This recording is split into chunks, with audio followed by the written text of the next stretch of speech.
নমস্কার, আপনাদের সকলকে স্বাগত হাই নিউজ নেটওয়ার্কের এই অনুষ্ঠানে। ত্রিপুরায় গেরুয়া ঝড়, সত্যি সত্যি এই মুহূর্তে পদ্ম হাওয়া কিংবা গেরুয়া ঝড় যে নামেই ডাকুন না কেন, সেই ঝড় কিন্তু এসেছে, এটা অস্বীকার করবার কোনো উপায় নেই। ৩৩৪টি আসনের মধ্যে এই মুহূর্তের হিসাব জানা যাচ্ছে যে ৩২৯টি আসনে এগিয়ে রয়েছে। ৩29টি আসন প্রায় বিজয়ী বলা যেতে পারে বিজেপিকে, ভারতীয় জনতা পার্টিকে। একটি আসন জিতেছে, একটি ওয়ার্ড জিতেছে তৃণমূল কংগ্রেস, আর 3টি ওয়ার্ড জিতেছে লেফট ফ্রন্ট অর্থাৎ বাম ফ্রন্ট জিতেছে 3টি আসন। একটি আসন পেয়েছে আমবাসার, একটি আসন পেয়েছে তিপ্রামথা বা ত্রিপুরামথা, তারা পেয়েছেন। অবশ্যই সেই বিষয়ে আসবো, কিন্তু এই মুহূর্তে যে ছবিটা দেখতে পাচ্ছি তাতে ধর্মনগরে 25টি আসনের মধ্যে সবকটাতেই জয়ী হয়েছে বিজেপি। পানিসাগরে 12টি আসনে জিতেছে বিজেপি, একটি পেয়েছে সিপিআইএম। কুমারঘাটে সবকটি 15টি আসনেই বিজেপি জিতেছে। আমবাসায় 15টি আসনের মধ্যে 12টিতে বিজেপি জিতেছে। তৃণমূল কংগ্রেস, সিপিএম এবং ত্রিপুরামথা একটি করে আসন জিতেছে বললাম।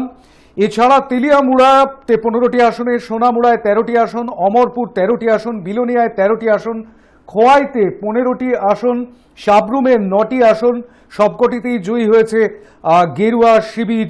সুতরাং এই জয়কে তাদের প্রত্যাশিত জয় এরকমটাই মনে করছেন তারা। শুভেন্দু অধিকারী ত্রিপুরার মুখ্যমন্ত্রীকে শুভেচ্ছা জানিয়েছেন, টুইট করে শুভেচ্ছা জানিয়েছেন। তিনি লিখেছেন যে পুরো ভোটে বিপুল ভোটে জয়ী হওয়ার জন্য হার্দিক অভিনন্দন।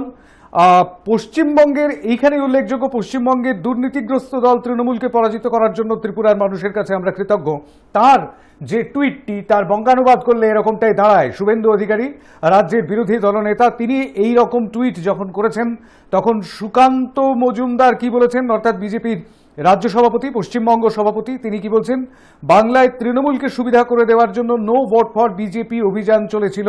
কলকাতার বিভিন্ন ফ্লাইওভারে এই পোস্টার আজও দেখা যায়। স্বাভাবিকভাবে সেই নো ভোট ফর বিজেপি প্রচার কাকে সুবিধা পাইয়ে দেওয়ার জন্য সিপিএম চালিয়েছিল সেটা আগে তারা ঠিক করুক, তারপর না হয় ত্রিপুরা নিয়ে ভাববে, এই কথা বলেছেন সুকান্ত মজুমদার।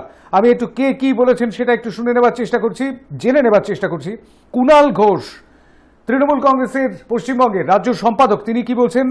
রাজ্যের সাধারণ সম্পাদক টুইট করেছেন, ত্রিপুরায় তৃণমূলের 2 মাসের সংগঠনকে ঠেকাতে, ত্রিপুরায় এআইটিসি অফিসিয়ালের মাত্র 2 মাসের সংগঠনকে ঠেকাতে এত হামলা, মামলা, তাণ্ডব, তারপরেও বহু ওয়ার্ডের দ্বিতীয় তৃণমূল, আমবাসা ওয়ার্ডের জয়, এত মানুষের ভোট, ত্রিপুরা নির্বাচন কমিশন ও পুলিশ দলদাস, পূর্ণ তথ্যের অপেক্ষায় আছি, দলের লড়াই আর মানুষের সমর্থনকে ধন্যবাদ, 2023 আমাদের, লিখছেন কুণাল ঘোষ। একটিও শব্দ অপরিবর্তিত করে পড়লাম।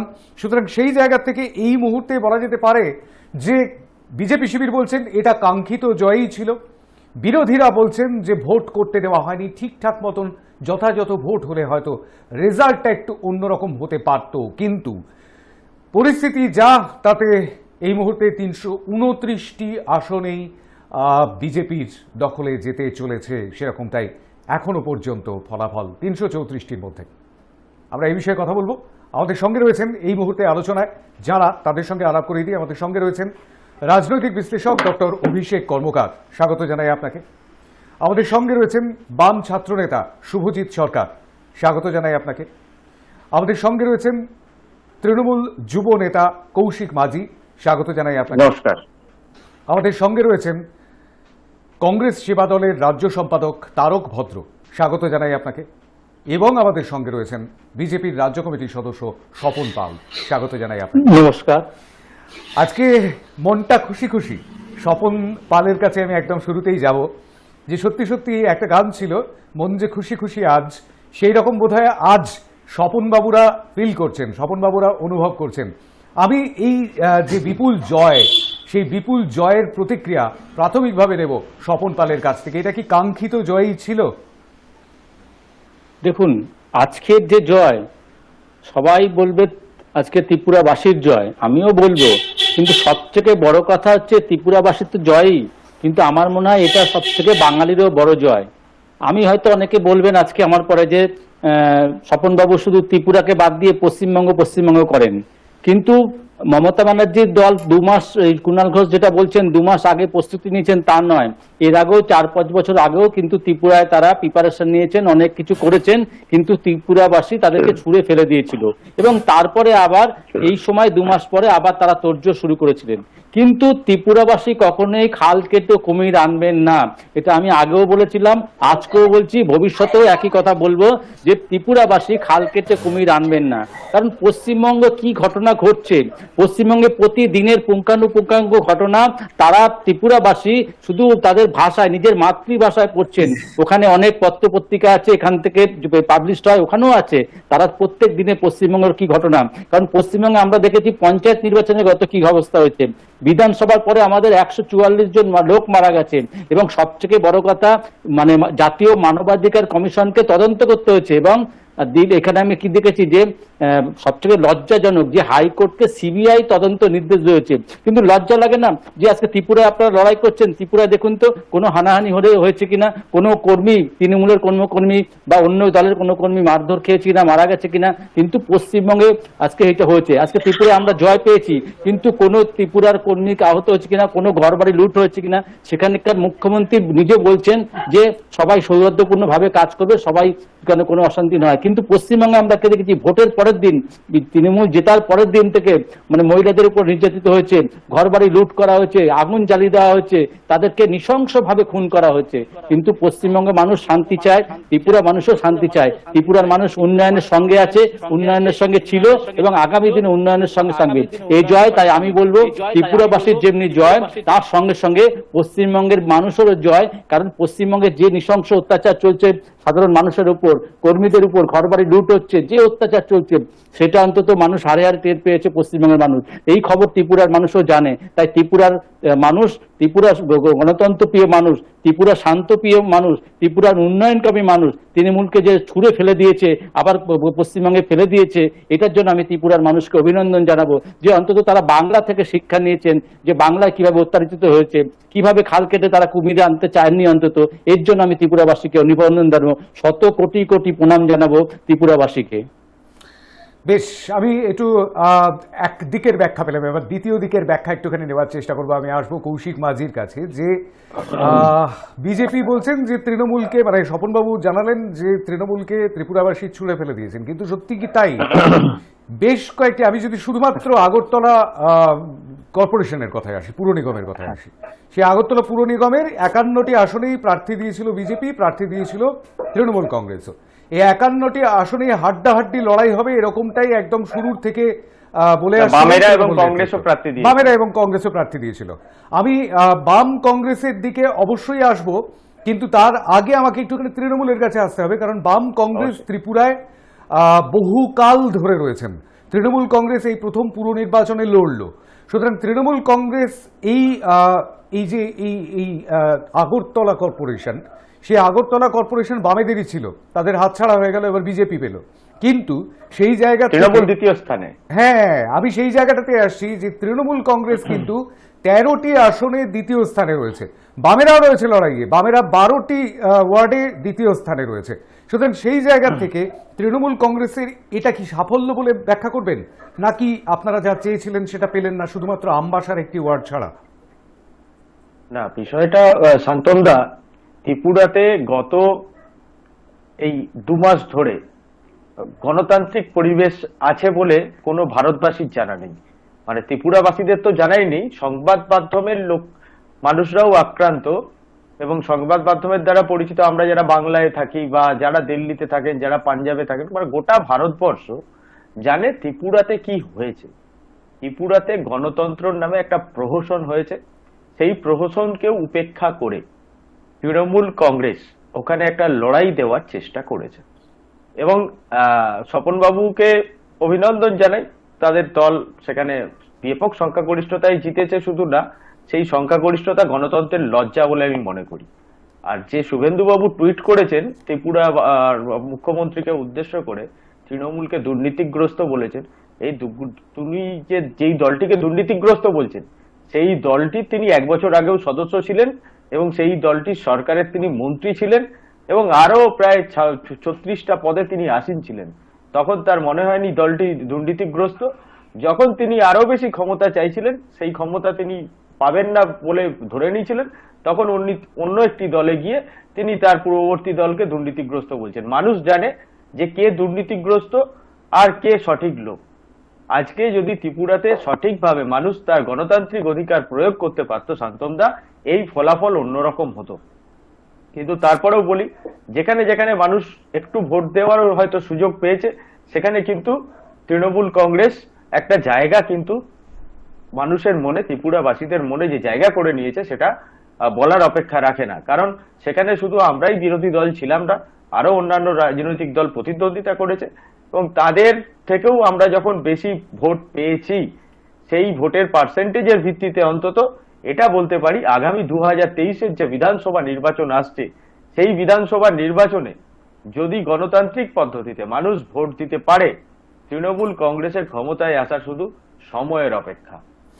আমি শুভজিৎ সরকারের কাছে আসবো। সেটা হচ্ছে যে বামেরাও আগরতলা কর্পোরেশনে, আগরতলা পুরসভা হাতছাড়া হয়ে গেল, তার জন্য অত্যন্ত দুঃখিত, কিন্তু এটা বোধহয় কাঙ্ক্ষিতই ছিল, অন্তত সেরকমটাই মনে করছে ভারতীয় জনতা পার্টি। আপনারাও কি সেরকমটাই মনে করছেন? শুভজিৎ সরকার, আপনার কাছে আসবো। ভোটের দিন অবধি মনে হচ্ছিল না, কিন্তু ভোটের দিন যেভাবে নির্বাচনটা হয়েছে, সেখান থেকে খালি বামেদের তরফে না, আমার মনে হয় যে কোনো মানুষই, সে বিজেপির অনেক সমর্থকরাও হয়তো ভেবেছিল যে তারা অনেকেই ভোট দিতে পারেনি, এমন হয়েছে ভোট তাদের হয়ে গেছে, এমন ছবি, এমন ভিডিও আপনাদের নিউজ চ্যানেল বা আরো বিভিন্ন সামাজিক মাধ্যমের মাধ্যমে আমরা দেখেছি।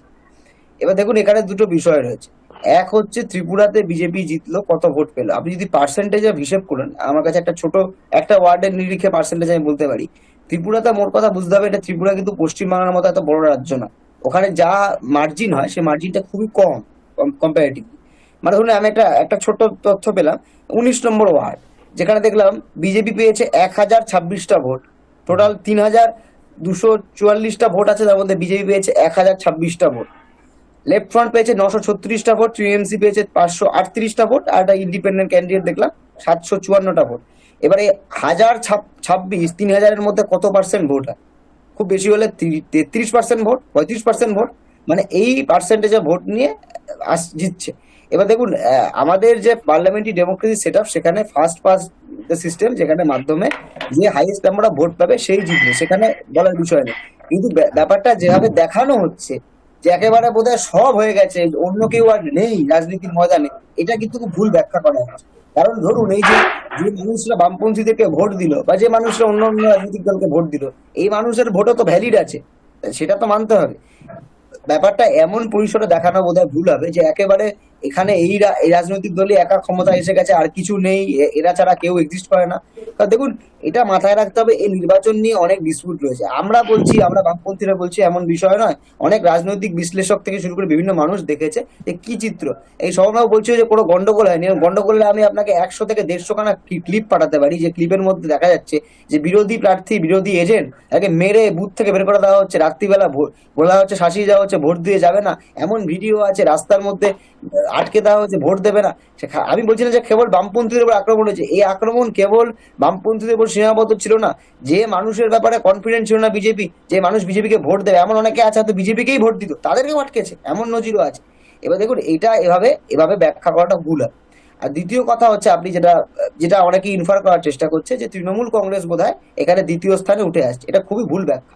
কারণ ত্রিপুরাতে আগরতলার যে পৌরসভা, সেখানে 46টা আসনে আমরা প্রতিদ্বন্দ্বিতা করতে পেরেছি। সন্ত্রাসের কারণে 5টা সিটে আমাদের উইথড্র করতে হয়েছে, ক্যান্ডিডেট বিভিন্ন সন্ত্রাসের পরিবেশের কারণে। এখানে তৃণমূল কংগ্রেস পুরো 11টাতেই প্রতিদ্বন্দ্বিতা করেছে। আমরা 12টা সিটে এখন অব্দি দ্বিতীয়, 13টা সিটে তৃণমূল কংগ্রেস আপনাদের লাস্ট পরিসংখ্যান পেলাম 16টা সিটে। এর মধ্যে 2 থেকে 3টে সিট এমন রয়েছে যেখানে বামপন্থী প্রার্থী ছিল না, মানে আমরা বিভিন্ন সন্ত্রাসের কারণে প্রার্থী দিতে পারিনি। এবার এইটা খুব ভুল হবে। রাজ্যের পরিসংখ্যান ওয়াইজ আমি এটা বলতে পারি যে এখন অব্দি যদি আপনি দেখেন, যদি খালি চোখে দেখার বিস্তার করেন, যে বামপন্থীদের ভোট কিন্তু অন্য জায়গায় চলে গেছে, ব্যাপারটা এরকম নয়। এমন হতে পারে যে আমি ভোট কোথায় চলে গেছে, আমি এই জায়গাটায় অবশ্যই আমি একটা কথা শান্তদা, আমি 10 সেকেন্ড, সেটা হচ্ছে এমন হতে পারে যে বিজেপি বিরোধী একটা ভোট, যেই ভোটটা হয়তো আমাদের দিকে আসতে পারতো, তৃণমূল কংগ্রেস ওখানে যাওয়ার ক্ষেত্রে হতে পারে সেটা তৃণমূল কংগ্রেসের দিকে চলে গেছে। কিন্তু এটা এর মানে এই নয় যে তারা কমিটেডলি আমাদের ভোটার। আপনারা যে ভোটটা পেয়েছেন শুভজিৎ, আপনারা যে ভোটটা পেয়েছেন, কংগ্রেস যে ভোটটা পেয়েছে, কিংবা তৃণমূল কংগ্রেস যে ভোটটা পেয়েছে, সেই 3টি ভোটই বিজেপি বিরোধী জোট, আমি তর্কের খাতিরে মেনে নিচ্ছি। কিন্তু এই 3টি ভোট আলাদা হয়ে যাওয়ার কারণে, আরো বেশি ভোট ভাগ হয়ে যাওয়ার কারণে বিজেপি অনেকটাই সুবিধা পেয়েছে।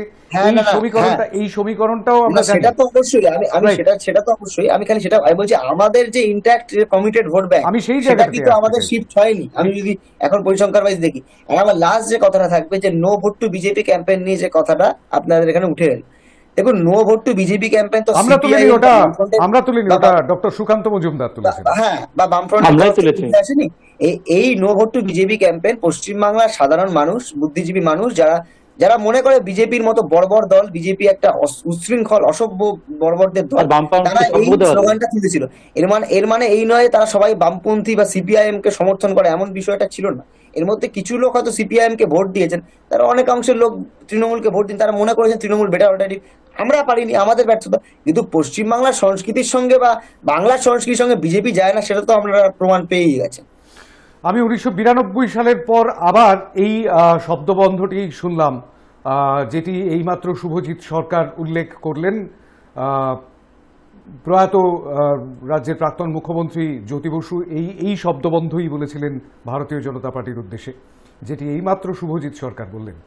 তবে কোন ঘটনার পরিপ্রেক্ষিতে সেই বিষয়ে আসছি না, আমি অবশ্যই একবার তারক ভদ্রর কাছে যাব, তারপরে আমাকে আসতে হবে ডক্টর অভিষেক কর্মকারের কাছে, কারণ গোটা বিষয়টা আমাকে একটুখানি একটু নিরপেক্ষ দৃষ্টিতে দেখতে হবে। আমি তারক ভদ্রর কাছে আসবো, সেটা হচ্ছে যে এই জয় কি কাঙ্ক্ষিত ছিল? আপনারাও কি এরকমটাই আশা করেছিলেন তারকবাবু? আমি দেখো আজকে শান্তম, আগের যে যতগুলো প্যানেল হয়েছে আমাদের, আমি একটা কথা তখনও বলেছি, আমি আজকেও আবার একই জায়গায় রিপিট করব। আমি সেটা হলো যে আজকের, আমি তোমাকে আগের প্যানেলেই বলছিলাম যে ত্রিপুরাতে আজকে তৃণমূল কংগ্রেস যাওয়ার যে ঘটনাটা, এটাতে বিজেপি কে সুবিধা করে দেওয়া ছাড়া কিছু নয়।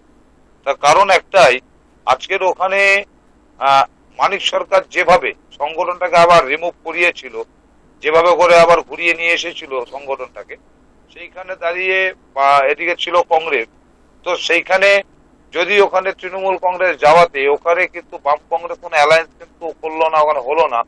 এবার সেখানে কিন্তু ভোটটা 3টে ভাগে ভাগ হওয়াতে আজকের যে বিজেপির জয় জয়কার, এই জয় জয়কারের কারণ একটাই, তৃণমূল কংগ্রেস ওখানে পৌঁছিয়ে ভোটটাকে ভাগ করে দিয়েছে। ভোটটা ভাগ হয়ে যাওয়াতে একটা জায়গার থেকে বিরোধী ভোট, একটা জায়গা হচ্ছে তোমার সরকার পক্ষের ভোট। তো এইবার এই যে সরকার কিন্তু পক্ষের আপনি তো, আমি ভোটটা, তারকবাবু সে একটা পুরো কথা বলি, ভোটটাকে- তারকবাবু একটা কথা বলি, আপনি তারপরে অবশ্যই বলবেন। সেটা হচ্ছে, কোনো রাজনৈতিক দলকে কি আমরা বারণ করতে পারি? মানে ভারতের সংসদীয় গণতন্ত্রে এরকম কি কোনো প্রথা আছে যে এই দলটা এই রাজ্যে যাবে না? পারি না তো, আমি একদমই পারি না, আমি সেই আমি জায়গাটাই তো বলো। রাইট। না, পারি না, একদম পারি না, এটা একদমই পারি না যে কোনো দল যে কোনো জায়গাতেই যেতে পারে। ব্যাপারটা হচ্ছে, যদি ওখানে বিজেপি কে পরাস্ত করার উদ্দেশ্যে যদি তৃণমূল কংগ্রেস যেত, তাহলে বাম কংগ্রেস বা তৃণমূল কংগ্রেস আজকের একটা জোটে যদি ওখানে লড়তো, তাহলে আজকের আমার মনে হয় যে সন্ত্রাস ওখানে বিজেপি চালিয়েছে, ওখানে কিন্তু বিপ্লব দেবের সরকারটা দ্বিতীয়বার ঘুরে আসে না এটা। কারণ ভোটটা যখনই সরকার তো বিজেপির 2023-এ বদলাবে, সরকার তো 2023-এ হয় বিজেপির সরকার হবে, নয়তো অন্য কোনো দলের, কিন্তু সেটা তো সরকার গঠনের নয়, পৌরসভাটা পৌরসভাটা দখল হয় না। তো এই পৌরসভার এই যে এতগুলো আসন, 329টা আসনেই বিজেপি এগিয়ে, তৃণমূল কংগ্রেস আজকে রয়েছে 15টাতে এবং বামপন্থ 12টাতে। এইটা আমি আমার বলার উদ্দেশ্য, এই যে 15টা-12টা নয়, আসলে একটা তৃণমূল। একটি পেয়েছে তৃণমূল কংগ্রেস আর 3টি পেয়েছে বামেরা, কংগ্রেস এখানেও শূন্য। কংগ্রেস শূন্য। তো এইবার কংগ্রেসের ভোট পার্সেন্ট এমনি ওখানে আগেও কম ছিল, এখন তো আরো কম। তো সেইখানে দাঁড়িয়ে ভোটটাকে যদি এক বাক্সে করা যেত, তাহলে বিজেপির এই যে আজকের যে উল্লাস, এই যে স্রোত, এটা কিন্তু হতো না। কারণ ভোটটা কিন্তু এখানে ভাগ হয়ে যাওয়াতে ওদের কিন্তু সুবিধা হচ্ছে। একটু আগে শুভজিৎ যেটা মানে একটা ওয়ার্ড ধরে যে পরিসংখ্যান ভোটে শোনালো, তাতে গিয়ে তুমি দেখো, যদি এই তৃণমূল কংগ্রেস, বামফ্রন্ট বা কংগ্রেসের ভোটটা এখানে কত পার্সেন্ট সেটা এখনই বোঝা যাচ্ছে না, 2% না 2.5%, সেটা বোঝা যাবে। এই টোটাল পার্সেন্টেজটা যদি একটা বাক্সে ফেলা হয়, তাহলে বিজেপি ক্যান্ডিডেট পেয়েছে কত হাজার কত ভোট, তাহলে দেখা যাচ্ছে বামফ্রন্ট এবং তৃণমূল কংগ্রেস বা কংগ্রেসের ভোটটা যদি এক জায়গায় করা হয়, তাহলে কিন্তু বিজেপি প্রার্থী অনেক পিছিয়ে যায়। তাহলে কিন্তু বিজেপি যদির কথা নদীতে জোটও হয় না, এটা গণতন্ত্র আছে বলে তো প্রমাণিত হলো তাহলে। জোট না, হয়নি, ভয় যেটাও আছে। যায়নি, তবে বেশিরভাগ জায়গায় তারকবাবু, বাবু, বেশিরভাগ জায়গায় কিন্তু বেশিরভাগ জায়গায় আমি একটুখানি বলে দিই যে বেশিরভাগ জায়গাতেই কিন্তু এই 334টা আসনের মধ্যে 112টার কথা ছেড়ে দিলাম, বাকি 222টা আসনে যাতে ভোট হয়েছিল গত বৃহস্পতিবার, সেখানে কিন্তু বেশিরভাগ জায়গাতেই চতুর্থ স্থানে নেমে গিয়েছে কংগ্রেস। সুতরাং সেই বিষয়টায় কিন্তু তারকবাবু ভাববার আছে। তৃণমূল কংগ্রেসকে দোষারোপ করবেন নাকি স্বপ্নের মানে একটি জোটের কথা ভাববেন, স্বপ্নের একাদশের মতন একটি স্বপ্নের জোটের কথা ভাববেন, সেই বিষয়টা নিয়ে কিন্তু এই মুহূর্তে বোধহয় ভাবনা চিন্তা আছে, অন্তত সেরকমটাই মনে হচ্ছে আমি প্রথমেই তোমাকে বললাম, রাজনীতির ছাত্র আমি হিসেবে। প্রথমেই তোমাকে বললাম যে কংগ্রেসের ওখানে ভোট পার্সেন্টেজ এমনি আগের থেকে ওখানে বিরোধী ছিল কংগ্রেস, রাইট, ওখানে একসময় বিরোধী ছিল কংগ্রেস, বেশ। সেইখান থেকে আজকের এই জায়গায় দাঁড়িয়েছে, অবশ্যই এটা হয়েছিল, আমি এই জায়গাটা অস্বীকার করছি না। আমি আসবো তারকবাবু, আসবো অবশ্যই, যে ঠিক কি করা যেতে পারতো কিংবা কি করা যেতে পারে পরবর্তীতে 2023-এর বিধানসভা নির্বাচনের আগে। কিন্তু এবারের এই পৌর নির্বাচনে অত্যন্ত গুরুত্বপূর্ণ ছিল বিভিন্ন রাজনৈতিক দলের কাছে অ্যাসিড টেস্ট। ভারতীয় জনতা পার্টির কাছে হয়তো ছিল না, কিন্তু বিরোধীদের কাছে লিটমাস টেস্টটা করে নেওয়াটা খুব জরুরি দরকার ছিল, কারণ 23-এর যুদ্ধক্ষেত্র ঠিক কেমনভাবে তারা সাজাবেন সেই বিষয়টা বোধহয় গুরুত্বপূর্ণ ছিল। আমি ডক্টর অভিষেক কর্মকারের কাছে যাব। সেটা হচ্ছে এই জয়টা, যেটা ভারতীয় জনতা পার্টি একটা বিপুল পদ্ম হাওয়া, যে ছবিটা আমরা দেখলাম ত্রিপুরাতে, এটাই কি কাঙ্ক্ষিত ছিল? হিসাব কি বলছে? না, এই রেজাল্টে আমি খুব একটা অবাক হইনি। আমি দেখুন, আমাদের এই প্রতিটি রাজনৈতিক দলের যে সমস্ত এখানে মাননীয় প্রতিনিধিরা এসেছেন, সকলকে নিজ নিজ জায়গায় সম্মান রেখেই আমি বলছি, দুটো বিষয় উঠে এলো প্রত্যেকটা আমরা ভোট পরবর্তী আলোচনায় যে বিষয়গুলো উঠে আসে, আজকেও তার অন্যথা হয়নি। জয়ী দল বিজেপি, তার প্রতিনিধি বললেন এটা বাঙালির জয়, ত্রিপুরার জয়, গণতন্ত্রের জয়। বিরোধীরা প্রায় এক সুরে প্রত্যেকে বললেন, বিরোধী প্রতিনিধিরা, যে ওখানে গণতন্ত্র ভুল লুণ্ঠিত হয়েছে, গণতন্ত্র ধর্ষিত হয়েছে, এটা ভোটের নামে প্রহসন হয়েছে, ইত্যাদি ইত্যাদি। কংগ্রেসের প্রতিনিধির যিনি ছিলেন তিনি যে বক্তব্য রাখলেন সেটা কিছুটা রেশনাল, যে বিরোধী ভোটটা ভাগ হয়ে গেছে, ভোটটা যোগ হলে হয়তো একটু অন্যরকম হতো, বিজেপি হয়তো একটু সমস্যায় পড়তো। এগুলো একদম প্রত্যেকটা ভোট পরবর্তী আলোচনায় এই অ্যানালিসিস গুলো আসে। আমি একদম মানে বিশ্লেষক হিসেবে একদম নিরপেক্ষ একটা জায়গা থেকে যে ট্রেন্ডটা এখানে দেখতে পাচ্ছি, যেটা বলতে চাই সেটা হচ্ছে যে আপনি দেখুন, যখন এই স্থানীয় সরকারের ভোট হয়, whether it is municipality or panchayat whatever or corporation, সেখানে যে দল সরকারে থাকে রাজ্য স্তরে, সেই দলের একটা বিপুল জয়, একদম বলা যেতে পারে যে বিরোধী দলগুলি একদম সোয়েপ্ট অ্যাওয়ে হয়ে যায়, একদম মানে নো হোয়ার হয়ে যায়। 334টার মধ্যে 329টাতে অলরেডি বিজেপি এগিয়ে বা জয়ী, অলমোস্ট জয়ী। সিপিএম যারা দীর্ঘ 25 বছর সেখানে শাসন করেছে তাদের মাত্র 3টি, তৃণমূল কংগ্রেসের মাত্র 1টি। অথচ তৃণমূল কংগ্রেসের যে হাওয়া ছিল, হাওয়া নয় মানে অন্তত যে হাইটটা উঠেছিল, যে কথা ওখানে দেখা যাচ্ছিল, তাতে একটি মাত্র আসন পাবে, এটা তৃণমূল কংগ্রেসের খুব বড় সমর্থক বা খুব বড় বিরোধী কেউ এটা ভাবে, অন্তত ভেবেছিল কিছুটা। হ্যাঁ, কিছু কিছু জায়গাতে তারা বিরোধী সেকেন্ড নাম্বারে এসেছেন, সেটা অবশ্যই অস্বীকার করার জায়গা নেই। কিন্তু আমার প্রশ্নটা হচ্ছে যে যারা রাজ্য সরকারে রয়েছে তাদেরই রাজনৈতিক দল স্থানীয় সরকারে হচ্ছে, এই যে ক্যাটারিং অফ ভোট, এটা কি খুব মনে হচ্ছে খুব স্বাভাবিক? আমার তো মনে হচ্ছে না। তার কারণ হচ্ছে স্থানীয় স্তরে সরকার রইল, কিন্তু স্থানীয় স্তরে গণতন্ত্র রইল না। আমাদের দেশে কি হয়েছে, স্থানীয় সরকার এর গুরুত্বকে অস্বীকার করা যায় না, কিন্তু স্থানীয় গণতন্ত্র কিন্তু, আমি শুধুমাত্র ত্রিপুরার পার্সপেক্টিভে বলছি না, ত্রিপুরা একটি ছোট রাজ্য আয়তনে, প্রতিটি রাজ্যে। আপনি 2018 সালে পশ্চিমবঙ্গ কথা ভাবুন, আপনি বামেদের 34 বছরের স্থানীয় সরকারের কথা ভাবুন, আপনি এই সামনে আবার 31 তারিখে ভোট আসতে চলেছে, 29 তারিখে না 31 তারিখে পুরো ভোট, হ্যাঁ পুরো ভোট। আপনি তারপরেও দেখবেন একই রকম আলোচনায় আমরা বসবো, যেখানে বিরোধীরা একদম সোয়েপ ট্যাবে হয়ে গেছে, মানে এখনো পর্যন্ত সেটাই হয়তো প্রেডিক্ট করা যাচ্ছে এবং সেটাই হয়তো হবে। তখন দেখবেন এই স্বপন বাবুরাই বলবেন যে গণতন্ত্র ভুলুণ্ঠিত হয়েছে, dialogues will be changed, just সংলাপটা বদলে যাবে, সংলাপটা একই থাকবে, পাত্রটা বদলে যাবেন, পাত্রপাত্রীরা। একদম তাই। হ্যাঁ, এখন সমস্যাটা হচ্ছে, এই সমস্যা কিন্তু অনেক গভীরে। আমরা ডেমোক্রেসিকে, গণতন্ত্রকে আমরা নিয়ে নিয়েছি, কিন্তু আমরা বাই মাইন্ড, আমাদের কিন্তু মেন্টালি আমরা ডেমোক্রেসিকে মেনে নিতে এখনো সেই ডেমোক্রেটিক এডুকেশনটা আমাদের কিন্তু হয়নি। আমরা কি করছি, আমরা যেখানে যা ক্ষমতা সেখানে সেভাবে ভোটটাকে পরিচালনা করছে, সেইভাবে ভোটে রেজাল্ট আসছে, এটাই কিন্তু হয়ে আসছে।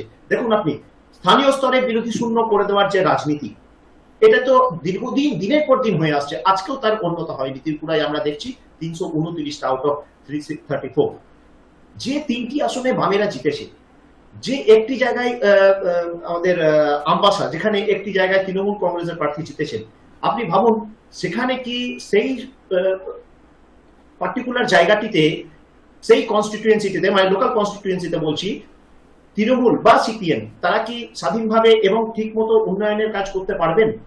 এটা আমার প্রথম প্রশ্ন রইল। রাজ্য স্তরে যেখানে সরকার রয়েছে, এখন কি পরমত সহিষ্ণুতা এমন একটা বিষয় যেটা শুনতে বলতে ভালো লাগে, কিন্তু যখনই আমার সেটাকে প্রয়োগ করার প্রশ্ন আসে তখন কিন্তু আমরা সেখান থেকে ইউটার্ন নিয়ে নিই। এটা হচ্ছে মেন সমস্যা। এখন আগামী দিনে কথা বলবো, এবং এখানে অনেক বড় ইলেকটোরাল রিফর্মস দরকার। আমি সেটা আমাদের আরো আলোচনায় যখন আসবে আমি তখন বলবো, কিন্তু আমার মূল বক্তব্য হচ্ছে এই ভোটের রেজাল্টটা হবে, এটা প্রেডিক্টেড ছিল, এটাই কাঙ্ক্ষিত ছিল, কিন্তু এটা আমার কাছে একটু আনক্যানি বলে মনে হয়েছে ব্যক্তিগতভাবে। তার কারণ হচ্ছে ভোটের রেজাল্টটা যাই হোক না কেন এতটা একদিকে হয়ে যাবে এটা কিন্তু কেউ ভাবেনি, বিজেপির খুব বড় সমর্থক ভাবেননি, এবং এখানেই নানা রকম প্রশ্নের সূত্রপাত কিন্তু হচ্ছে ঠিক এই জায়গায়।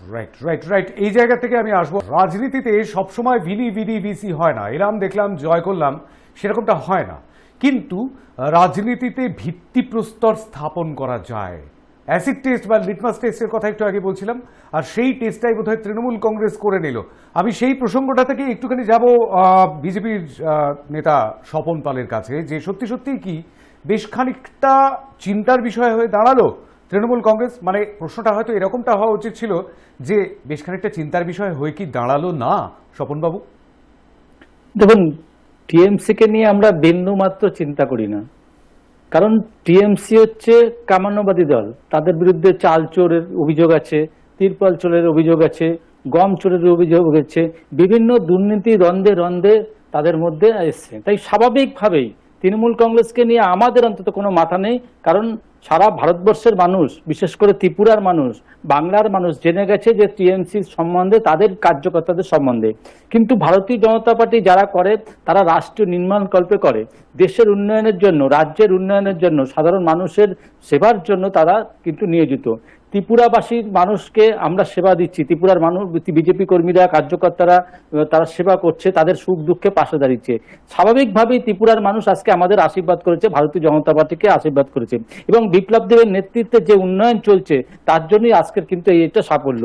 তৃণমূল কংগ্রেস এখানে কোনো ধাতব্যের বিষয় নেই, কারণ বাংলায় সিপিএম দেখেছে 34 বছরের, ঠিক একইভাবে আমি যদি বলি 25 বছরে কিন্তু ত্রিপুরার মানুষ কিন্তু বামফ্রন্টের শাসনও দেখেছে।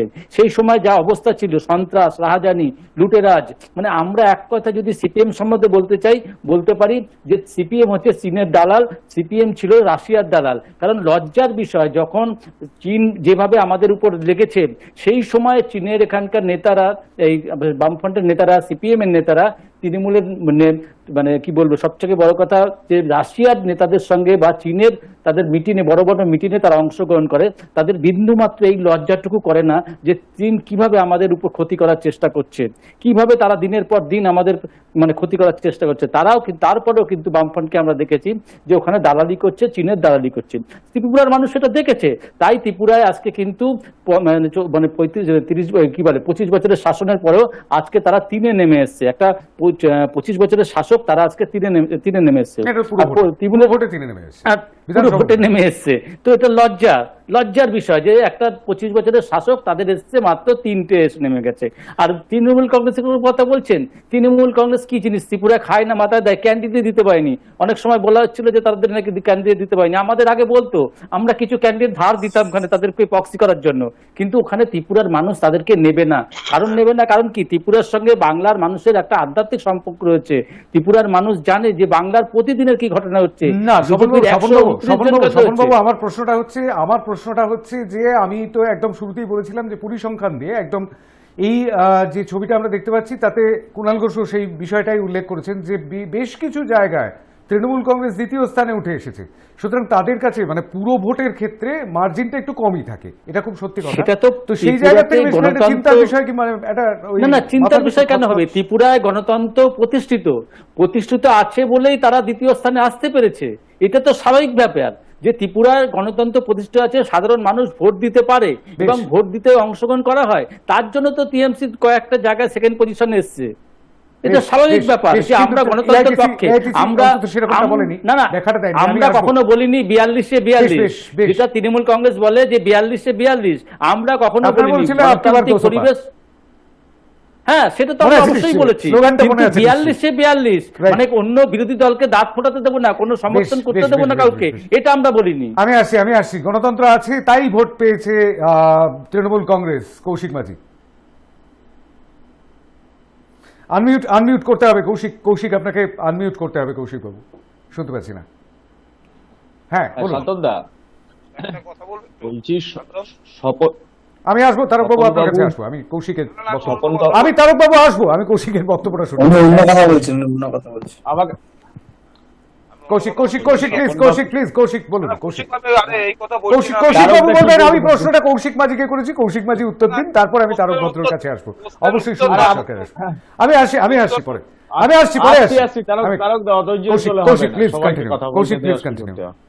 বিষয়টা হলো, স্বপন বাবুরা বলছেন যে ত্রিপুরায় প্রচুর ভালো গণতন্ত্র আছে, 42 ওনারা বলেননি। যাই হোক, কিন্তু 334-এর মধ্যে 329 খানা আসন পেয়ে যায় যে দল, হ্যাঁ, সেখানে বোঝাই যায় যে গণতন্ত্র কিভাবে আছে ওখানে। এবং ত্রিপুরাতে সিংহভাগ আসনে বিজেপি বিনা প্রতিদ্বন্দ্বিতায় জিতেছে। বিনা প্রতিদ্বন্দ্বিতায় কখন জেতা যায়? যখন বিরোধী প্রার্থীদের মনোনয়ন জমা করতে দেওয়া হয় না। আর দ্বিতীয়ত বলি যে পশ্চিমবঙ্গেও কলকাতা পৌরসভার ভোট রয়েছে। শান্তমদা বলছিলেন যে এই ঘটনারই উল্টো কথা হবে। আমি একটা কথা বলছি, পশ্চিমবঙ্গে এই যে কলকাতা পৌরসভার নির্বাচন আসছে, এই নির্বাচনে কোনো বিরোধী দল অন্তত এই অভিযোগ করতে পারবে না। শান্তমদা, আমার কথা শোনা যাচ্ছে? হ্যাঁ, শুনতে পাচ্ছি। বলছি, এই পশ্চিমবঙ্গে এই যে কলকাতা পৌরসভার নির্বাচন আছে, এত বড় পৌরসভার নির্বাচন আছে, কোনো একটা বিরোধী দল এই অভিযোগ করতে পারবে না যে তৃণমূল কংগ্রেস কাউকে মনোনয়ন জমা করতে দেয়নি। সেকেন্ডলি বলি, এই ভুলে গেছেন আপনারা গত পঞ্চায়েত নির্বাচন। আরে স্বপনদা, এখন যেটা হচ্ছে সেটা নিয়ে কথা বলুন না। পঞ্চায়েত ভোটের পরে তো লোকসভা গেছে, তারপরে বিধানসভা গেছে। আপনাদেরকেও তো মানুষ ডবল সেঞ্চুরি, বিধানসভা লোকসভা সেন্ট্রাল ইলেকশন কমিশনের দ্বারা হয়, নির্বাচন কমিশনের দ্বারা। আমি বলছি, এটা তো রাজ্য নির্বাচন কমিশন কলকাতা পৌরসভার ভোট করাবে, সেখানে অন্তত কোনো বিরোধী রাজনৈতিক দল, সে আপনাদের দল বিজেপি হোক বা কংগ্রেস হোক বা সিপিএম হোক, অন্তত কেউ ওই অভিযোগ করতে পারবে না যে শাসক দল কাউকে মনোনয়ন জমা করতে দিল না। এক, দ্বিতীয়ত তার সঙ্গে আমি জোর গলায় বলছি, তৃণমূল কংগ্রেসের প্রতিনিধিত্ব করতে এসে যে এই কলকাতা পৌরসভার ভোটে কোনো বিরোধী দলের প্রার্থী অভিযোগ করতে পারবে না যে তাকে প্রচার করতে দেওয়া হয়নি, তৃণমূল কংগ্রেস তাকে প্রচারে বাধা দিয়েছে। তৃতীয়ত, ভোটের দিন কোনো বিরোধী প্রার্থী এই অভিযোগ করতে পারবে না তৃণমূল কংগ্রেস বুথ জ্যাম করে ভোট করিয়েছে। তারপরেও গণতন্ত্র, আপনাদের বীরভূমের যে নেতা আছে তিনি এটা স্বীকার করে নিয়েছেন যে পঞ্চায়েতে তারা ভুল করেছেন।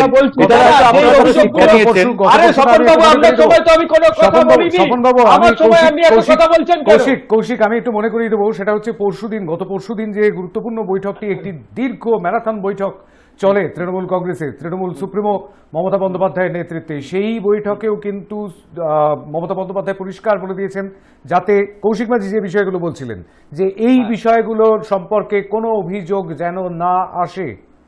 একদম। এবং কারণ পঞ্চায়েতের এই ঘটনার পরে কিন্তু বাংলার মানুষ যখন ভোট দিতে পারেনি, আমি কৌশিক যদি আমি কথা বলি না, আপনি একটা কথাও বলতে পারবেন না। কৌশিক শেষ করুন আগে প্লিজ। তো বিষয়টা হলো যে স্বপনদার যেহেতু গণতন্ত্র ওখানে ভুলুণ্ঠিত হয়েছে, তো স্বপনদা এই কথাগুলো সহ্য করতে পারছে না। গণতন্ত্র নিয়ে কথা বলছি তো সহ্য করতে পারছে না, সমস্যা হচ্ছে। তো আপনাকে বলি যে এই কলকাতা পৌরসভার নির্বাচনে ফ্রি অ্যান্ড ফেয়ার ইলেকশন হওয়ার পরে কোনো সংবাদ মাধ্যম এই খবর জোগাড় করতে পারবে না যেখানে তৃণমূল কংগ্রেস জোর করে ভোট করিয়েছে বা মানুষকে ভোট দানে বাধা দিয়েছে। মানুষকে সম্পূর্ণ ভোটাধিকারে প্রয়োগ করার অধিকার তৃণমূল কংগ্রেস দেবে। প্রত্যেকটা বিরোধী রাজনৈতিক দল তারা ভোটে কন্টেস্ট করবে এবং গণতান্ত্রিক পদ্ধতিতে আমরা বলছি কলকাতা পৌরসভার প্রতিটি আসনে তৃণমূল কংগ্রেস তার জয় আনবার যে প্রক্রিয়া সেটা করবে। তার কারণ আমরা আমাদের কাজে বিশ্বাসী, আমরা মানুষের সাথে 365 দিন থাকি এবং মানুষের সুবিধা অসুবিধা বোঝবার চেষ্টা করি। এবং আমাদের নেতা নেত্রীরা ভোটের মঞ্চে, রাজনৈতিক মঞ্চে দাঁড়িয়ে মানুষকে যে প্রতিশ্রুতি দেয়, সেই প্রতিশ্রুতি পালন করবার জন্য তৃণমূল কংগ্রেসের কর্মীরা 365 দিন দায়বদ্ধ থাকে এবং তারা মানুষকে পরিষেবা দেয়।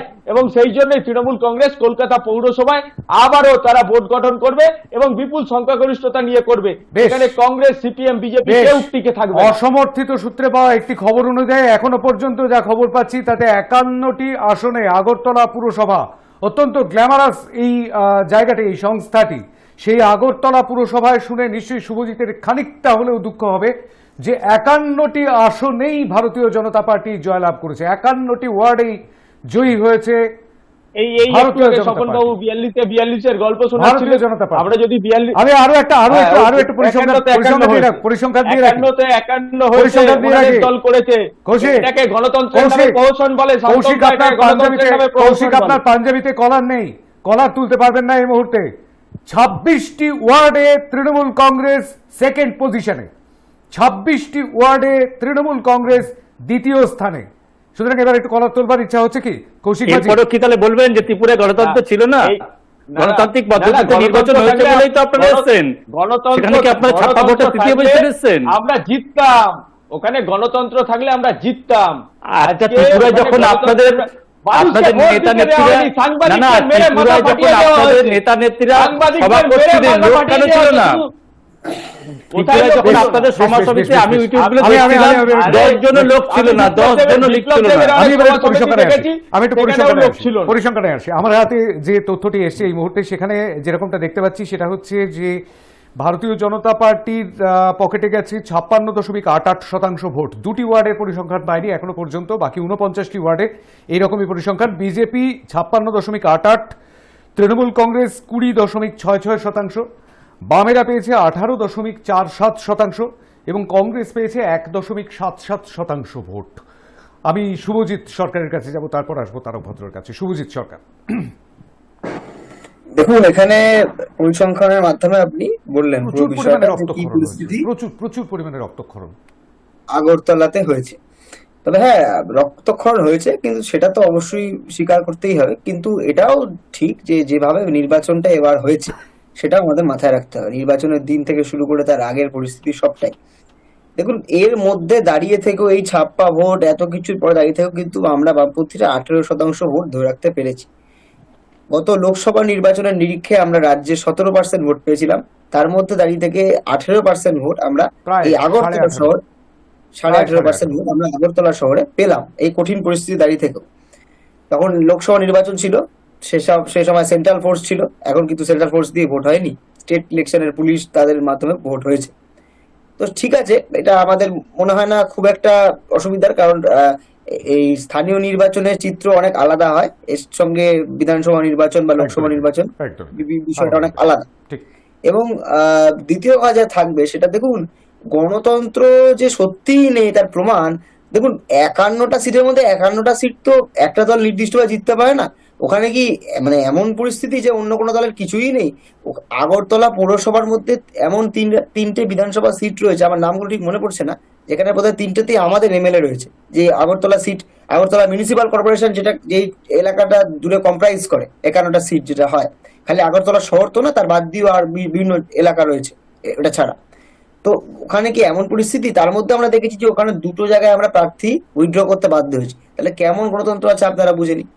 দ্বিতীয় কথা যা থাকবে, যেটা স্বপ্নপুরে বলার চেষ্টা করলেন, চীন টিন রাশিয়া টাশিয়া, আমি বুঝলাম না। আমার মনে হয় কি চীন টিন রাশিয়া দিয়ে বললেন, এই 1971 সালে যুদ্ধ, পাকিস্তান যখন ভারতবর্ষে হামলা করলো বাংলাদেশের সেই সময়, যুদ্ধের সময়, মুক্তিযুদ্ধের সময় আমরা দেখেছিলাম যখন আমেরিকা, যাদের দালালি ওনারা করে, আমেরিকা তখন 7C ফ্লিট পাঠিয়েছিল ভারতবর্ষকে ধ্বংস করার জন্য। আর তখন আমাদের এখানকার যিনি প্রধানমন্ত্রী ছিলেন ইন্দিরা গান্ধী, উনি তখন রাশিয়ার কাছে, সোভিয়েত ইউনিয়নের কাছে গেছিলেন যে সাহায্য করার জন্য। তাই স্বাভাবিকভাবে তখন সোভিয়েত ইউনিয়ন ব্ল্যাক সিভলিট পাঠিয়েছিল, আর আপনারা তারপরে ঘটনা জানেন যে আমেরিকার যে 7 সিভলিট পালিয়ে যেতে বাধ্য হয়। না, চীন যখন ভারত আক্রমণ করে তখন আপনারা কি বলেছিলেন? চীনে দালালি করি না, আমরা চীন চীনের যখন কথা ভারত বলি। আক্রমণ করে তখন আপনারা বলছিল বামপন্থীরা কি বলেছিলেন? সেই কথাটা কি মনে পড়ছে আপনাদের? আপনাদের মোদি গোয়া থেকে স্যুট কিনে পড়েন, খোঁজ নিয়ে দেখবেন। আমি ঠিক জানি না। চীন করে লাভালাভি করবেন না। পেটিএম কোথাকার কোম্পানি? পেটিএম কে আপনারা সাপোর্ট করেন, পেটিএম কোথাকার কোম্পানি? আমি জানি না, তবে ইস্যু করাবেন না। পুরসভার নির্বাচনে শুভজিৎ পুরসভার নির্বাচনে রাইট, আমি সেটাই বলতে চাইছিলাম যে একেবারে খুব মাটির কাছাকাছি থাকা একজন জনপ্রতিনিধিকে বেছে নেওয়া, এটাই হচ্ছে এই নির্বাচন। এবার দেখুন, এইখানে দাঁড়িয়ে থেকে তার এই কঠিন পরিস্থিতি দাঁড়িয়ে থেকেও কিন্তু আমাদের প্রার্থীরা, আমাদের কর্মী সমর্থকরা তারা কিন্তু লড়াই করেছে। এবার দেখুন, আপনি এখন বলতে পারেন যে হ্যাঁ পশ্চিমবাংলা এক ধরনের চিত্র চলে, হ্যাঁ সত্যি পশ্চিমবাংলা তো এক ধরনের চিত্র চলেছে। মানে পঞ্চায়েত ভোটে কি হয়েছে আমরা দেখেছি, পঞ্চায়েত ভোট থেকে শুরু করে গতবারে কলকাতা পৌরসভা নির্বাচন হয়েছে, বিভিন্ন পৌরসভা নির্বাচন হয়েছে, কি হয়েছে আমরা এখন তৃণমূল কংগ্রেস যা বলছে যদি সত্যি ভালো, যদি করে এরকম যদি পরিস্থিতি তৈরি করতে পারে যে যেটা বলছে যে কোনো গন্ডগোল হবে না, নাকি বিরোধী প্রার্থী থেকে প্রচার করতে দেবে, এমন আশা আমরা রাখছি, যে আশা করি যেটা হবে। সোনার পাত্রে বাটি। সব থেকে দুঃখের বিষয় কি বলুন তো, বামপন্থীরা তো প্রার্থী তালিকা দিয়ে দিল, যে শূন্য পাওয়া দল, তৃণমূল কংগ্রেস তার স্বাভাবিক সরকারের থাকা দল, তারাও প্রার্থী তালিকা দিয়ে দিল, কিন্তু এখন অব্দি যে সব থেকে বড় কেন্দ্রীয় দল কংগ্রেসও প্রথম প্রার্থী সব থেকে বড় যে দল আমরা সর্বভারতীয় দল, মাথা রাখবেন, আমরা সর্বভারতীয় দল, আমাদের সিস্টেমেটিক ভাবে নিয়ম মেনে চলতে হয়। আমাদের পারিবারিক দল নয়, আমরা কোনো পারিবারিক দল নয়, আমাদের গণতান্ত্রিক দল, গণতান্ত্রিক আমাদের শীঘ্রই ঘোষণা হবে। দিলীপ ঘোষ সেটা বলেছেন, তবে নিন্দুকেরা এরকমটা বলছেন যে আপনারা নাকি প্রার্থী খুঁজে পাচ্ছেন না, কিংবা প্রার্থী যাদের করছেন তারা দল ছেড়ে আমাদের সম্পূর্ণ প্রার্থী রেডি আছে। আমি তো বিরোধীদের বক্তব্যটা জানিয়ে দিলাম। হ্যাঁ কৌশিক, আমার কাছে পরিচিত এরকম আমার অনেক তৃণমূল কংগ্রেসের কর্মী বন্ধুরা আছে, ঠিক আছে, যে তৃণমূলের প্রার্থী তালিকা ঘোষণা হওয়ার পরে বিজেপির বিভিন্ন স্তরের নেতারা আমাদের তৃণমূল কংগ্রেসের অনেক কর্মীর ফোন নাম্বার জোগাড় করেছে, তাদেরকে রীতিমতো ফোন করে যোগাযোগ করছে বিজেপি। বায়োডেটা দিতে বলা হচ্ছে কি? বায়োডেটা দিতে বলা হচ্ছে? বায়োডেটা, হ্যাঁ বায়োডেটা দিতে বলা হচ্ছে, এবং আরো অনেক ধরনের প্রলোভন, এবং তার সঙ্গে প্রচুর নেতা আমাদের সঙ্গে যোগাযোগ করছেন। তারকবাবুর কেউ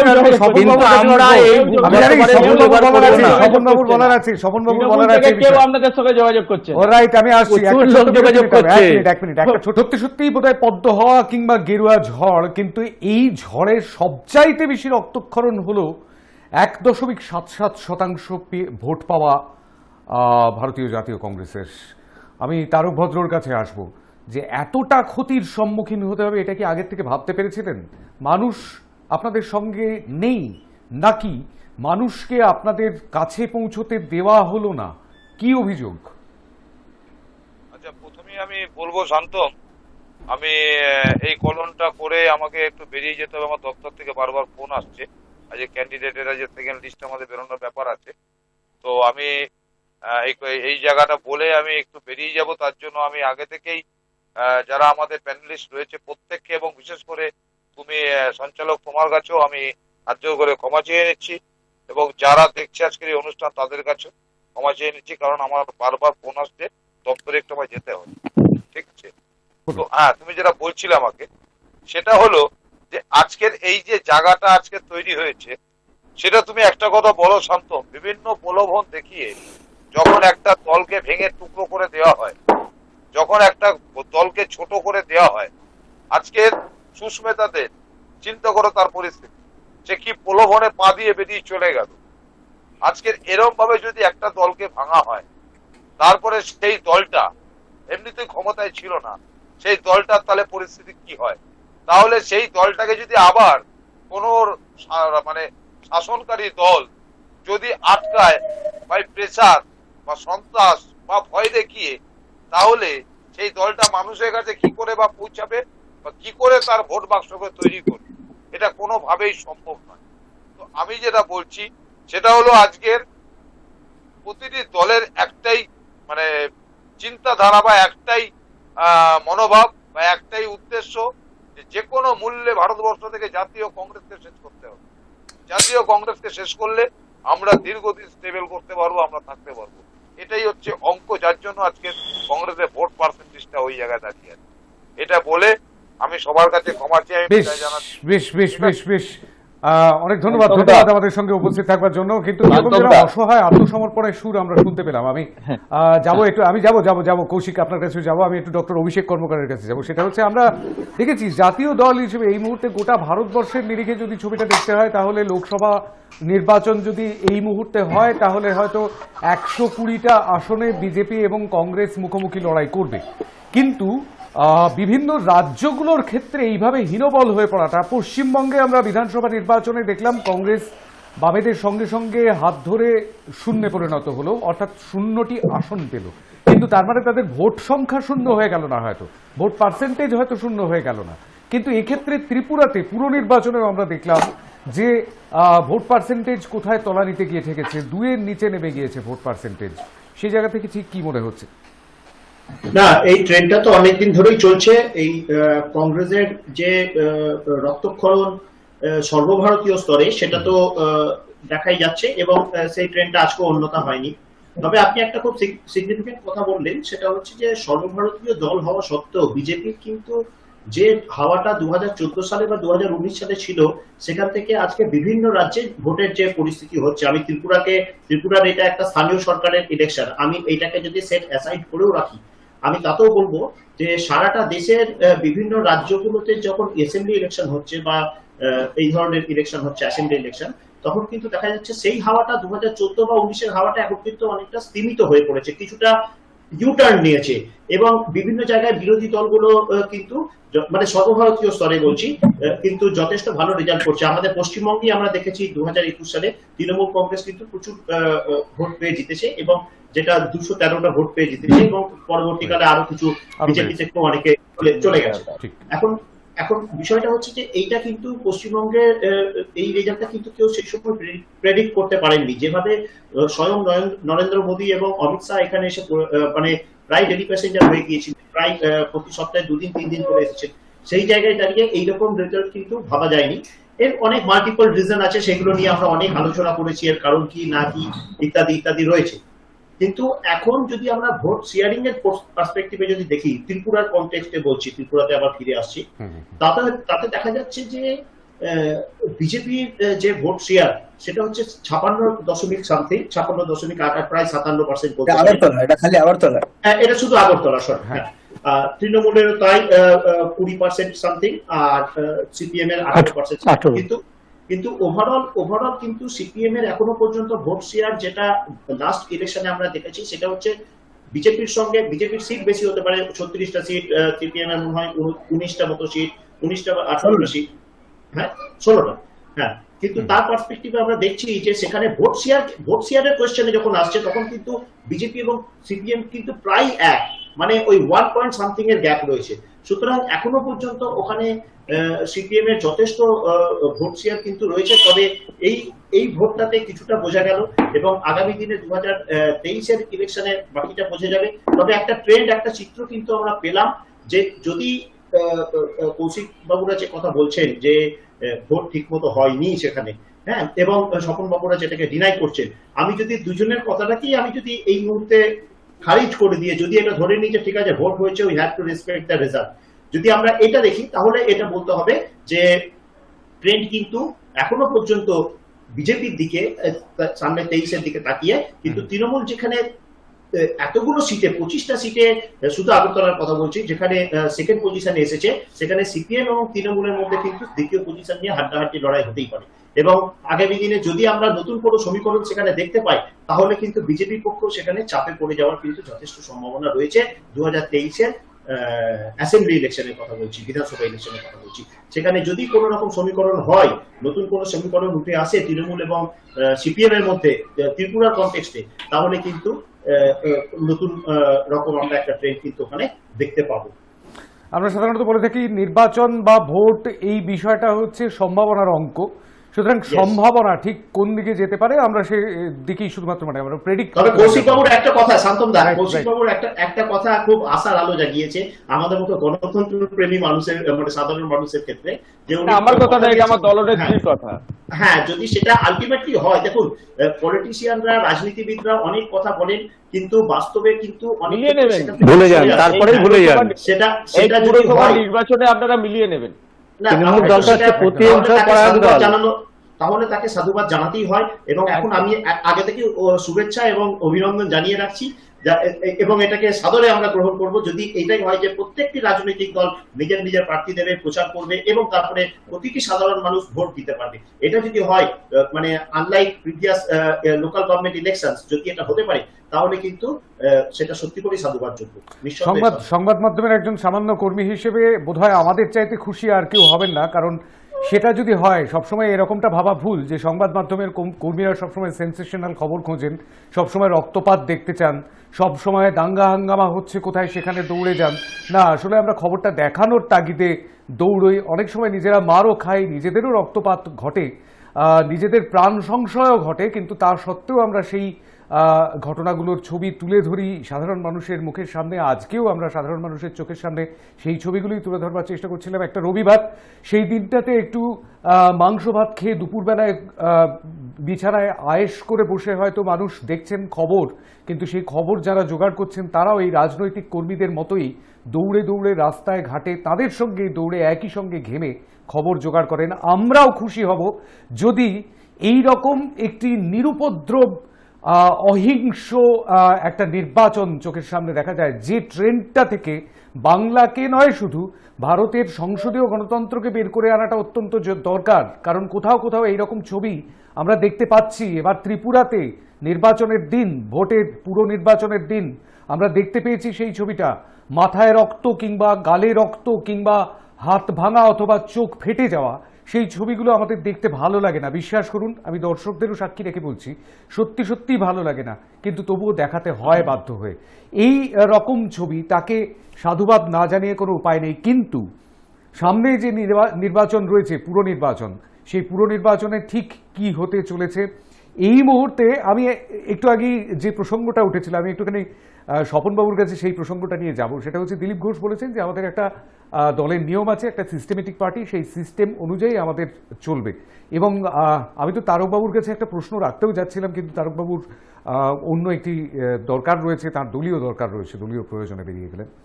যেটা হচ্ছে যে একটি দল থেকে টিকিট না পেয়ে ছেড়ে দিয়ে তারপরে আবার অন্য একটি দলে প্রার্থী তালিকায় তার নাম এবং তারপর আবার সেই দলে ফেরত, এই ছবিটা তো আমরা দেখতে শুরু করেছি স্বপন পাল, কিন্তু আপনারা এখনো প্রার্থী দিতে পারেন। বিজেপি পশ্চিমবঙ্গে প্রধান বিরোধী দল, আমাদের এমন দুদিন পরেনি যে টিএমসির মতো যে সিপিএম এর একজন মানে প্রখ্যাত নেতার মেয়েকে ক্যান্ডিডেট করতে হবে।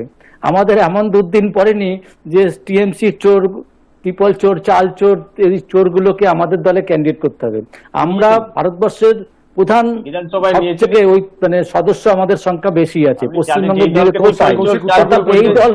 এই দলকে লোক ভাঙিয়ে আমাদের করতে হবে তা নয়। আমাদের ক্যান্ডিডেট যেভাবে আমরা সিলেক্ট করি, মন্ডল সুপারিশ করে জেলাকে, জেলা সুপারিশ করে রাজ্যকে, এবং আমরা উপরের সঙ্গে কথা বলেও আলোচনা করে যে সংসদীয় একদম বোকার মতো একটা প্রশ্ন করব, এটাও কি মানে কেন্দ্রীয় কমিটি থেকে, মানে সেই দিল্লি থেকে তৈরি হয়ে আসছে আপনাদের নির্বাচনের? না, ক্যান্ডিডেট বাংলার এখানে আমরাই সিদ্ধান্ত নেব, কিন্তু আমরা সর্বভারতীয় দল, আমাদের আলোচনা করেই করতে হয়। কারণ আমাদের কোনো পারিবারিক দল নয় যে তৃণমূলের মতো যে কালীঘাট ডিসিশন দিলেই সেটাই ফাইনাল, কালীঘাট বললেই সম্ভব। আমরা কোনো কালীঘাটের পার্টি নয়, আমরা সংসদীয় গণতন্ত্রে বিশ্বাস করি, আমরা সমন্বয়ে বিশ্বাস করি, এবং আমরা একটা সর্বভারতীয় দল। স্বাভাবিকভাবেই সমন্বয়ে বিশ্বাস করেন। আমি ত্রিপুরার প্রসঙ্গে একটি প্রশ্ন আপনাকে করতে চাইছি স্বপনবাবু। একটু আগেই একটি সংবাদ মাধ্যমে ত্রিপুরার প্রসঙ্গে প্রচুর আপনাদের দপ্তরের সামনে, অর্থাৎ কলকাতার সদর দপ্তরের সামনে, মুরলীধর সেনলেনের অফিসের সামনে কমলা ভোগ খাওয়ানো হচ্ছিল এবং গেরুয়া আবির মাখা চলছিল ঢাক বাজে। আনন্দের খবর, অবশ্যই আনন্দের খবর, ত্রিপুরাতে এত বিশাল জয় পেয়েছেন আপনারা। কিন্তু সেখানে একটি কথা শোনা গেল, সেটা হচ্ছে যে তৃণমূল কংগ্রেস যে একটি আসনে জিতেছে সেই আসনটিও আর তৃণমূল কংগ্রেসের থাকবে না, আমবাসার ওই আসনটাও আমরা নিয়ে নেব। সমন্বয়? না, এটা কে কোন ভাবে বলেছে তার একটা ব্যক্তিগত মত, কিন্তু আমরা গণতন্ত্রে বিশ্বাস করি।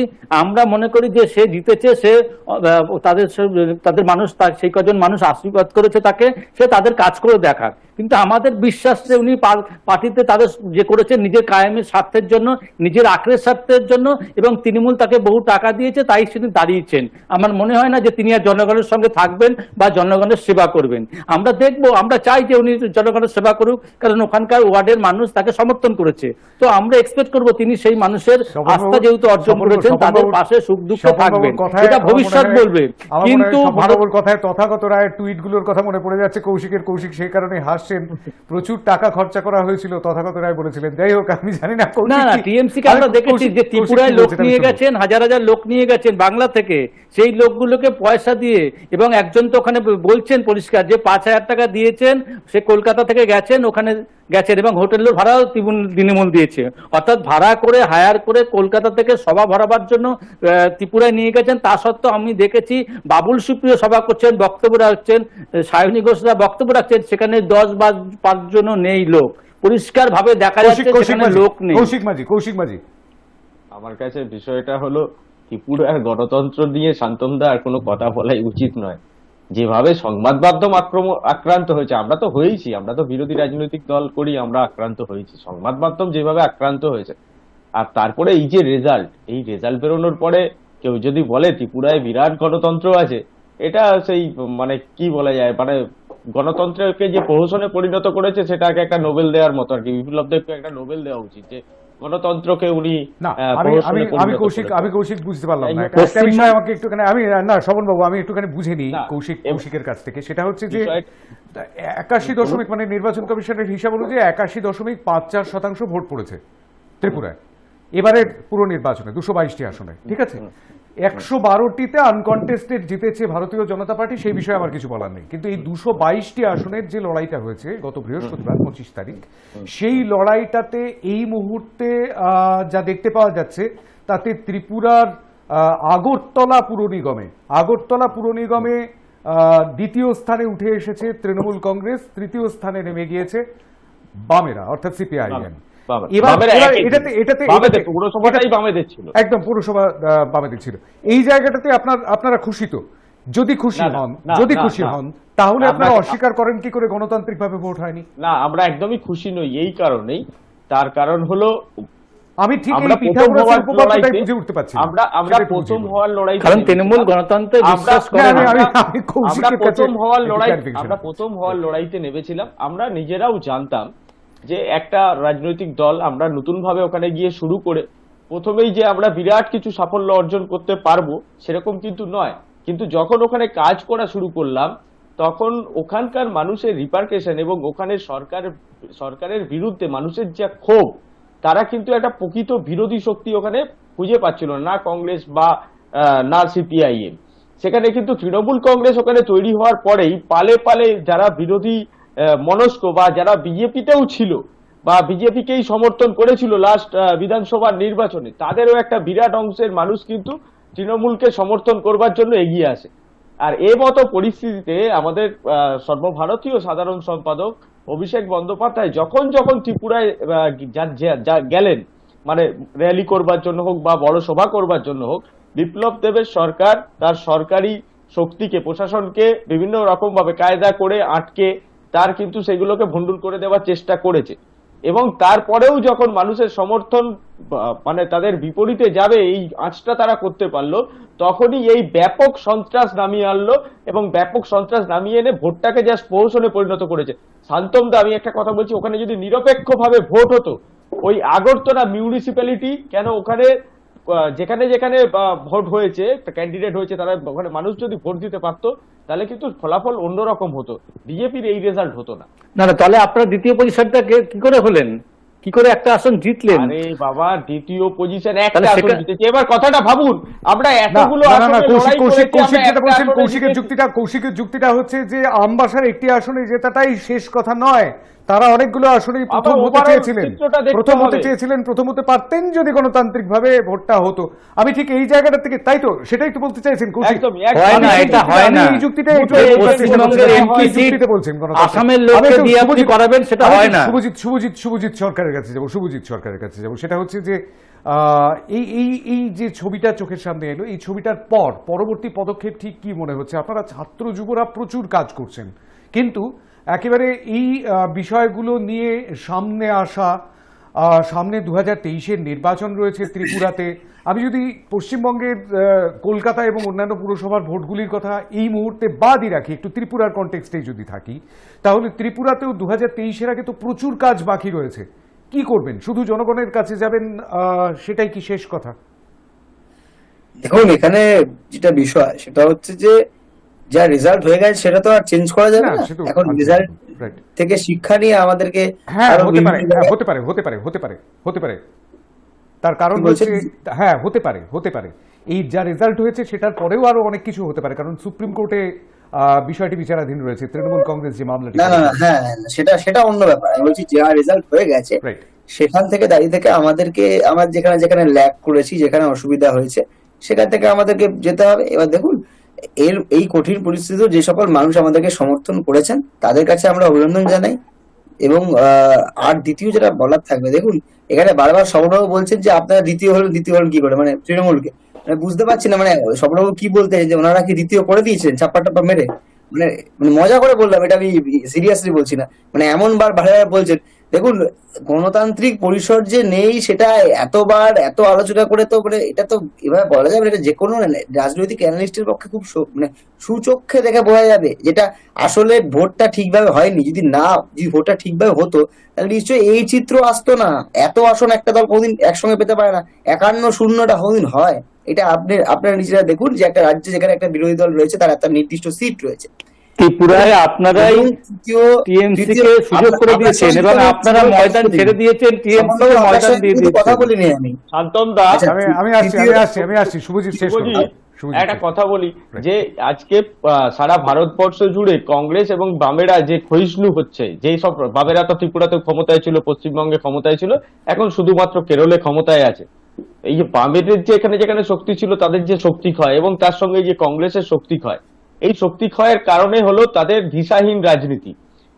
ভারতবর্ষে এখন মোদির বিরোধিতা করতে গিয়ে বা বিজেপির বিরোধিতা, এই বিরোধিতায় একটা প্রাসঙ্গিক জায়গা কিন্তু তৃণমূল কংগ্রেস তৈরি করে ফেলেছে অলরেডি, এবং সেই জন্যই বিভিন্ন রাজ্যে তৃণমূল কংগ্রেস একটা তার সাংগঠনিক ব্যাপ্তি ঘটাতে পারছে এবং মানুষও কিন্তু ভোটের বাক্সে এসে যেখানে মানুষ ভোট দেওয়ার সুযোগ পাচ্ছে, কিছুটা হলেও সুযোগ পেয়েছে ত্রিপুরাতে, যেখানে যেখানে পেয়েছে সেই সুযোগে কিন্তু তৃণমূলকে একটা তারা স্থান দিচ্ছে।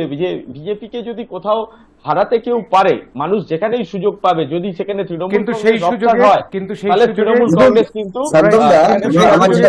সদ্ব্যবহারটা করতে পারেননি বামেরা। আমি যেখান থেকে কথাটা উঠলো সেটা হচ্ছে, দেখুন এই যে একটা প্রশ্ন উঠে যাচ্ছে যে বামেরা ক্ষয়িষ্ণু হচ্ছে, এটা আমি মনে করি না। তার কারণ দেখুন, আগে আমরা যখন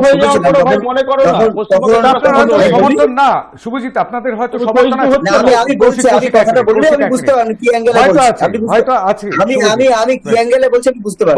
আমরা যখন ছোট ছিলাম তখন, আজ থেকে 20 বছর আগে ধরুন কথা, তো আমরা দেখতাম যে বামপন্থীরা কেবল ত্রিপুরা, কেরালা এবং পশ্চিমবাংলায় সীমাবদ্ধ। এই তিনটে রাজ্যে মূলত তাদের সরকার চালায় বা তাদের নৈতিকতা বা জায়গায় যাই রয়েছে।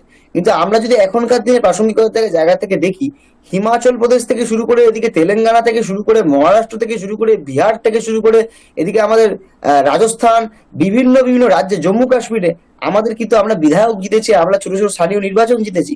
তো আপনি যদি বিচারটা কেবল পশ্চিমবাংলা নিরীক্ষে করেন, এটা ভুল হয়ে যাবে। হ্যাঁ, পশ্চিমবাংলার ক্ষেত্রে বলতে পারেন যে আমাদের হয়তো সাংগঠনিকভাবে আমরা রাজনৈতিক বিপর্যস্ত আমরা হয়েছি, মানে নির্বাচনগত ভাবে। কিন্তু যদি ভারতের চিত্র দেখেন, এই যে এত বড় আন্দোলন সংগ্রাম যা চলছে, এতে বামেদের রোল নেই, এটা আপনি অস্বীকার করতে পারবেন। বিভিন্ন রাজ্যে যেভাবে আমাদের সংগঠন প্রসারিত হচ্ছে, এবং হতে পারে, হ্যাঁ বলছি, যেই রাজ্যে আমরা আগে ক্ষমতায় ছিলাম এত বছর, যেখানে আমাদের একটা বিশাল জায়গা ছিল, সেখানে হয়তো তো আমাদের ক্ষতি হয়েছে। সেটা না না, আমাদের বামপন্থীদের তো নিতে রোল হবে। ছিল, কিন্তু 34 বছরের বিষয়টা- রোল ছিল একটাই, যে বিষয়টা ভেঙে হচ্ছে দাও, এখানে গুড়িয়ে দাও, যে যখন নাকি কলকারখানাগুলো আপনি- বন্ধ করে দিয়েছিলেন। আপনি যখন নাকি আপনি একটা কলকারখানা তো নাম বলতে পারছেন না, খালি হাওয়া সমস্ত করছেন। কিছুই ভেঙে দাও, গুড়িয়ে দাও, কম্পিউটার ঢুকতে দেয়নি, মোবাইল ঢুকতে দেয়নি, শিল্প করতে দেয়নি, সমস্ত ঝাপ বন্ধ করে দিয়েছেন। এটাই তাদের রোল ছিল। কিন্তু আজকে অবস্থা দেখুন কি অবস্থা। বিজ্ঞানে বিশ্বাস করেন না, আপনারা তো বিজ্ঞানে বিশ্বাস করেন না, আপনারা আমরা আবার শিল্পের নৈতিক পক্ষে, করবেন। আমরা আপনারা সবসময় বিজ্ঞানে বিশ্বাস শিল্পের করেন না। পক্ষে, আর আমরা বিশ্বাস আপনারা করি বলে ধর্মকে দেখেছে দেখান। উপগ্রহে আপনারা বিজ্ঞানে কিভাবে আমরা বিশ্বাস করেন, সাফল্য আপনাদের সাথে দেখাচ্ছি। কথা বলে কি হবে?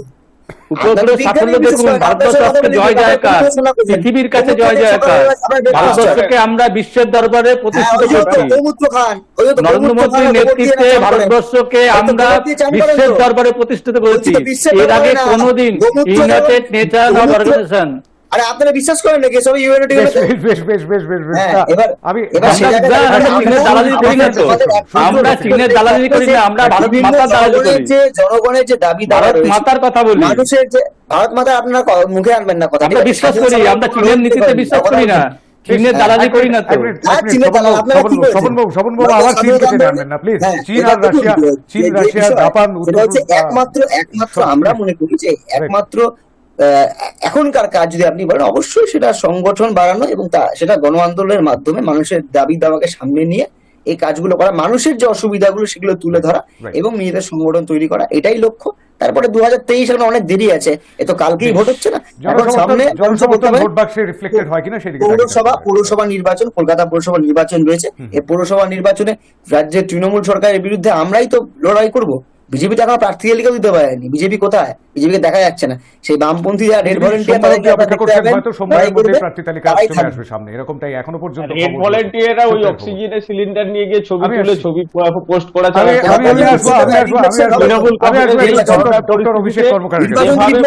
ডক্টর অভিষেক কর্মকারের কাছে একদম শেষে, আরে এক মিনিট আমি ডক্টর অভিষেক কর্মকারের কাছে আসবো। সেটা হচ্ছে আরো একটা অত্যন্ত উল্লেখযোগ্য, আমরা শুধু বামেদের কথা বলছি বা তৃণমূল কংগ্রেসের কথা বলছি, যারা 3টে এবং একটা 4টে ওয়ার্ড অ্যাটলিস্ট পার করে আনতে পেরেছে। আরো একজনের কথা বোধহয় আমরা বলতে ভুলে যাচ্ছি, সেটি হচ্ছে প্রদ্যুৎ কিশোর মানিক্যর ত্রিপুরা মথা। সেই ত্রিপুরা মথা বা ত্রিপুরা মথা, সেই ত্রিপুরা মথার যিনি আমবাসা পুর পরিষদ থেকে একটি ওয়ার্ড বার করে আনলেন, তিনি হচ্ছেন শ্রীমতী সেবা কলাই।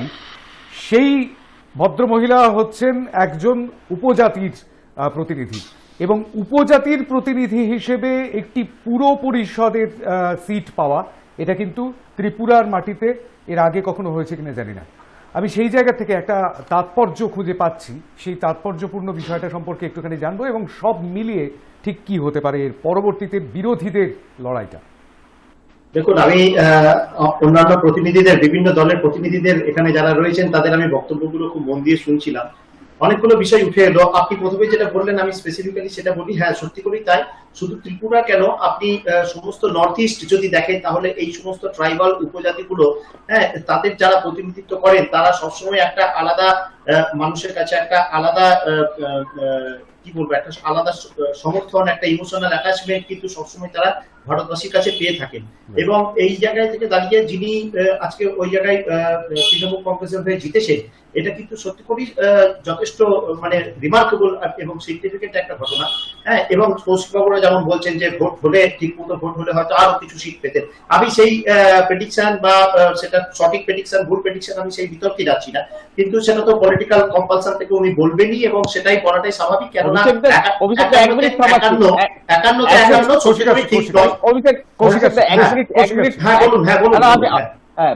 থামাচ্ছি, বলছি যে ওখানে যে মানুষ ভোট দিতে পারেনি এই সংবাদ মাধ্যমেরই মানুষ